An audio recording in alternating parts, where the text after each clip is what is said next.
मित्रों, हिंदू धर्म में विभिन्न प्रकार के देवी देवताओं की पूजा अर्चना की जाती है। हिंदू धर्म की मान्यताओं के अनुसार सभी देवी देवताओं की अलग अलग विशेषताएं हैं और उन सभी देवी देवताओं में शिव अर्थात महादेव की कुछ अलग ही विशेषता और महिमा है। लोगों का कहना है कि संसार में भोलेनाथ शंकर को मानने वाले लोगों की संख्या सबसे अधिक है।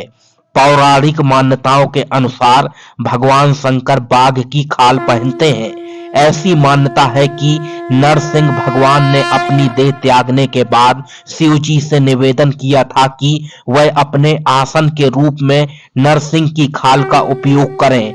अब विस्तार से इस कथा को जानते हैं। जब भगवान विष्णु ने हिरण्याकश्यप को मारने के लिए नरसिंह का रूप धारण किया था, तब उनका आधा शरीर मनुष्य का और आधा शरीर सिंह का था।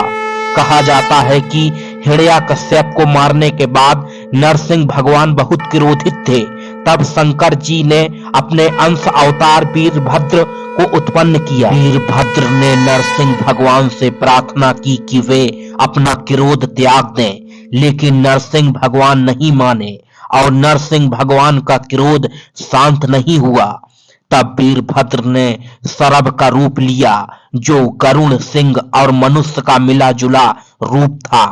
आपकी जानकारी के लिए बताते चलें कि सरभ एक जंगली पंछी होता है जिसके 8 पैर होते हैं और वह शेर से भी ज्यादा शक्तिशाली होता है। सरभ ने नरसिंह भगवान को अपने पंजों से उठा लिया और उन पर अपनी चोंच से वार करने लगा, जिससे नरसिंह भगवान घायल हो गए। तब नरसिंह भगवान ने भगवान शिव से निवेदन किया कि वे अपने आसन अर्थात बिछावन के रूप में नरसिंह के चर्म को स्वीकार करें। यही वजह है कि शिव जी बाघ की खाल पर बैठते हैं और अपना आसन लगाते हैं। अगर हम गौर से देखें तो पता चलता है कि देवों के देव महादेव सभी देवी देवताओं से हटकर भी हैं। भगवान शिव का रौद्र और सौम्य रूप दोनों ही विश्वविख्यात है। सबसे अधिक जिस भगवान शंकर को हम जानते हैं, उनका हिंदू धर्म ग्रंथों में विस्तार पूर्वक वर्णन किया गया है। वह है जटाओं से बहती गंगा धार, गले में सर्पों की माला और पूरे शरीर में भस्म लगाए भगवान शिव, और सबसे विशेष है शेर की खाल धारण किए हुए कपड़े हैं। लेकिन इस मान्यता से अलग शिव पुराण के अनुसार एक बार भगवान शिव ब्रह्मांड का भ्रमण कर रहे थे। उस समय वह एक जंगल से जा रहे थे। जिस जंगल से भोले शंकर जा रहे थे, उसी जंगल में ऋषि मुनियों का परिवार रहता था। भगवान शंकर को यह अंदेशा नहीं था कि वे बिना कोई वस्त्र पहने जंगल से जा रहे हैं।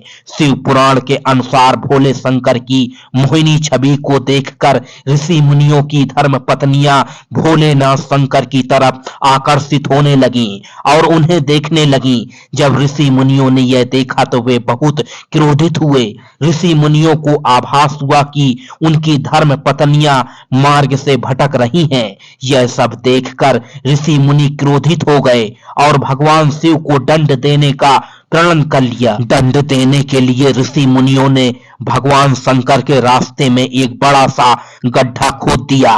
उस रास्ते से भगवान शिव जा रहे थे तो वे गड्ढे में गिर गए। इसके बाद ऋषि मुनियों ने उस गड्ढे में एक शेर को भी छोड़ दिया ताकि वह शेर भगवान शिव को अपना शिकार बना ले।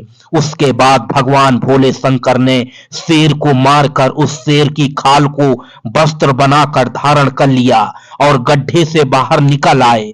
ऋषि मुनियों ने जब भगवान शिव को जब इस तरह बाहर निकलते देखा तो वे अचंभित हो गए। बाद में उन्हें एहसास हुआ कि वे कोई साधारण मनुष्य नहीं बल्कि साक्षात देवों के देव महादेव हैं। बाद में सभी ऋषि मुनियों ने भगवान शंकर से अपनी गलती की माफी मांगी। दोस्तों, तभी से भगवान शंकर शेर की खाल का आसन लगाते हैं और उसी की खाल को वस्त्र के रूप में धारण करते हैं। दोस्तों, यह कथा आपको पसंद आई हो तो आप वीडियो को लाइक और चैनल को सब्सक्राइब अवश्य कर देना।